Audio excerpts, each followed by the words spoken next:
Vietnam. I've been back to Khe Sanh. I've been to Dong Ha, up in all of the war fighting areas, up in Con Thien and places like that. The Ho Chi Minh Trail. We're going to go right from these pictures to some video panorama shots of Ho Chi Minh City from, I believe this is again from the roof of the Caravel Hotel. The hotels in Saigon that Americans knew the most, I guess, were the Majestic, the Caravel, the Continental, the Rex. Okay. There's a new one, we'll possibly see that before this is over, called the Floating Hotel. Oh, yeah. It was bought from Australia. Looking at the Saigon River? Mm-hmm.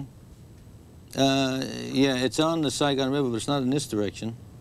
We're looking, I mean, actually not looking at the floating hotel, but just looking at the panorama of the whole city. But you know, the hotel situation you mentioned before about the government owns the hotel, they do and they don't. They've got joint ventures with a lot of investment groups. The Taiwan Chinese, for instance, put $20 million into a hotel on the Perfume River in Hue. And the Continental was built by a consortium. The Australians, I think, owned the floating hotel. The Metropole was rebuilt by the French. I don't know if you saw it. Did you go into Metropole in April? In Hanoi, yes. Yeah, $129 a room. First trip I made in 1987, we walked in that hotel. After a long ride from Haiphong Harbor, 14 American veterans, thirsty as can be. And in that bar, the place was just all dark wood and was very broken down, you know. And in the bar, with no lights in the place, there was one can of Russian pineapple juice. And that's what we had to share. It was the only thing available for us to eat. In the markets, there were things. In the markets, you could buy in the free market, but the government, the same way in Da Nang, the government was not given the things to handle the tourists at that time. That was quickly rectified by my second trip because, you know, we complained about that and they took action. And each time that I went back, they always asked me, well, how do you think about the tourist business? And I would report, for instance, the first time I had to account for every dollar that went into Vietnam. Write down get a receipt for everything. We complained about that, and the next time it was plus or minus $500. And now it's plus or minus $5,000 or $6,000. Now they don't care. You see, because they realized the value of, but they never understood the value of money and the free floating of money. The first time I ever tried to give a tip to a lady in North Vietnam, it was like I insulted. And the second time, it was not an insult anymore. When they understood what we were doing, it was a generous gesture for services rendered. So all of these small things that we talked about must be understood. They've been corrected and they've been dealt with, and people understand a lot more, and they're reacting to it, and therefore the economy is growing.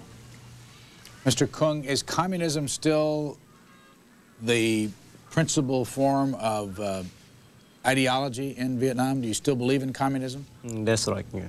You do? Yeah. How does a free market that you're developing here, how does that mesh with communism? Does it work? I think that we try to find the best way. That on the one hand, that we want, you know, that the objective is still there. That we think that only communism can, you know, that bring a good life to the people. So the objective is there. That we try to find the best way. It doesn't mean that we are a communist country, that we ignore everything. In the past, I mean that not only Vietnam but other communists made a mistake to ignore. We made that the market law. So now we apply it into, so that we think that we have been successful and to apply every market law that you already did in the Western country into the communist countries. Looking at the Saigon River, and on your screen now is the old presidential palace. President Thieu and others used to live in this presidential palace in what was then known as Saigon. I guess that you can call Saigon Saigon today. It's just a part of a district within Ho Chi Minh City.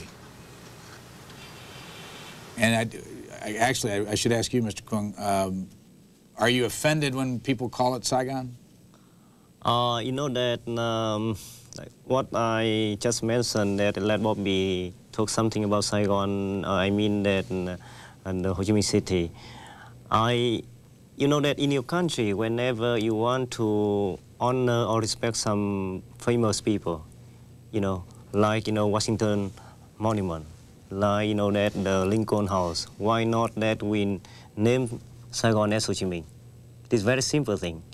But what I mean that some people don't understand very clearly about Vietnam as Bob Denton. So they see the south only. They don't see the central part, they don't see the north. So they don't understand our people. So in order to understand our people, I think that suppose sometimes some people mention the north win the war, the south win the peace. If you are, that honest people, you just understand because the South got more chance to meet with Western countries. But if you are not an honest people, use in your own way in order to distort it, yeah, our government. But if you understand Vietnamese history, most that famous businessmen in the South, they are coming from the north. Yeah. Just to give you an example, my sister, she is the youngest sister of my family. She got her education from the University of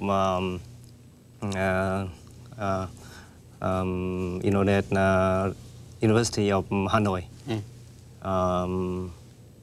And it was very difficult for her to find a job in Hanoi at that time. But her friends got a job in Hanoi because of, that maybe their family or something like this. She went to the south. She born in the north. She did not get her, I mean that we call Hoko. Hoko. Yeah, Hoko. What? No, because of a diploma. Yeah. What we use in Vietnam to get a chance to live in Saigon. He has been living there for 5 years without Hoko. And without the permission slip. Permission to, yeah. But now she's a small business lady. She worked for the government from 81 till 91. But now she's a small business. She can be in her house by herself. Let me show while you're talking about commerce. In the South, I want to show you the Cholan district and this new market, the Andong market. Yeah. Which we were... There's one being built in Hanoi. I told you see the one built by the Thais? With Thai architecture, right down a big marketplace being built in Hanoi.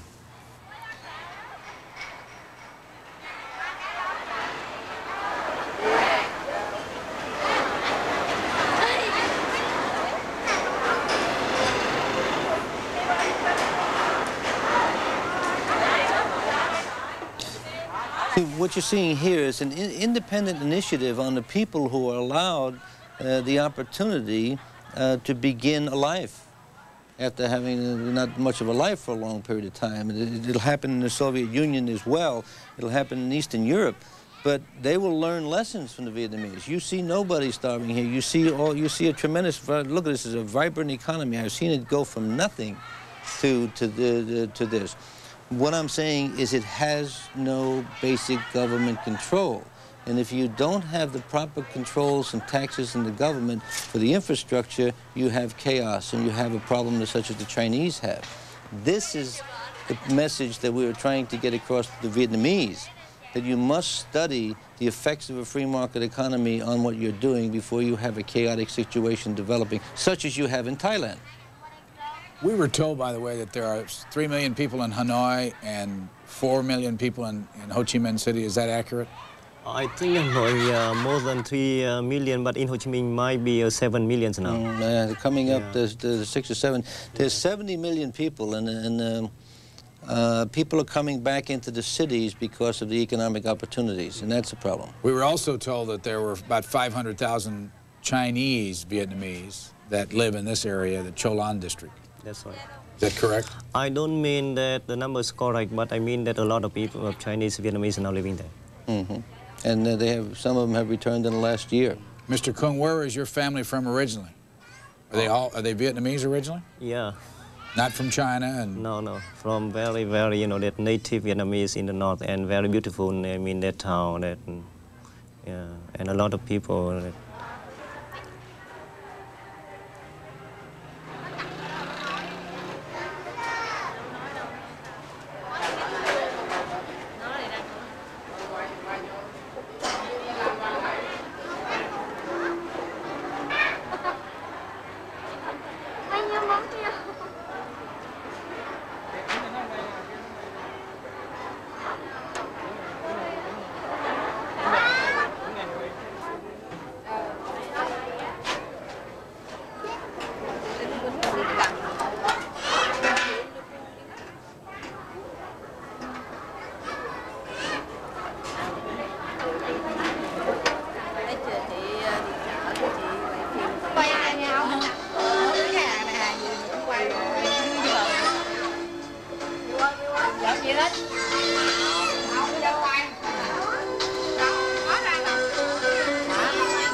đứng sát lên nó quay ra đó, thấy chưa?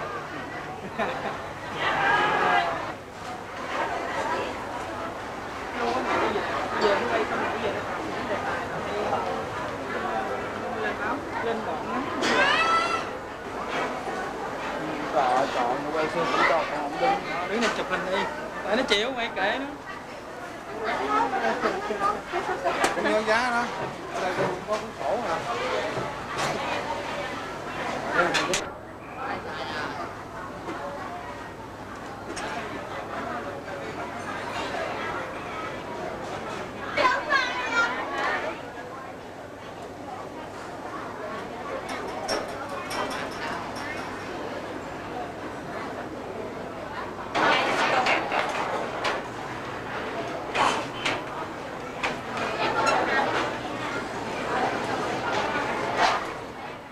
Again, Mr. Dalton, we are seeing a lot of American goods. We saw Ovaltine there, M&M's, and then some Spanish beer. There's Head and Shoulders shampoo. Jergens. Mm-hmm. Again, I would say that this is done to some method having to do with third countries. I really don't know. I've never been interested in how things got there, but I will tell you this: that it shows the entrepreneurship of the Vietnamese. It shows the capabilities to face up. The Russians, for instance, wanted to eject the Vietnamese from various parts of the Soviet Union because the Vietnamese went to Vietnam, worked very hard, bought up all the products on the markets, and then sold them back to the Russians at twice the price. When I asked what happened to all of the war material during the war, I went up in Khe Sanh, I said, what happened to all of this material? He said, we sold it to the Japanese, and the Japanese made Toyotas out of them and sold them in the United States for the last 10 years. So we've paid for this war 15 times over. And all I'm saying to the United, and we don't look too smart economically to people in Southeast Asia. And essentially to somebody who's 4,000 years old, they say, these are nice people, but boy, are they dumb. We're looking at the Andong market in the Cholan district of Ho Chi Minh City, where Chinese Vietnamese live and work and sell their goods. And this is a relatively new spot. As a matter of fact, this may be the only place in Vietnam where there's an escalator, a new escalator that was put in there when this building was put in the last year or so. Yes, I haven't been here yet. Very nice. We want to go from this, by the way, to outside the Rex Hotel, which again is in Ho Chi Minh City, and a hotel that a lot of Americans are familiar with.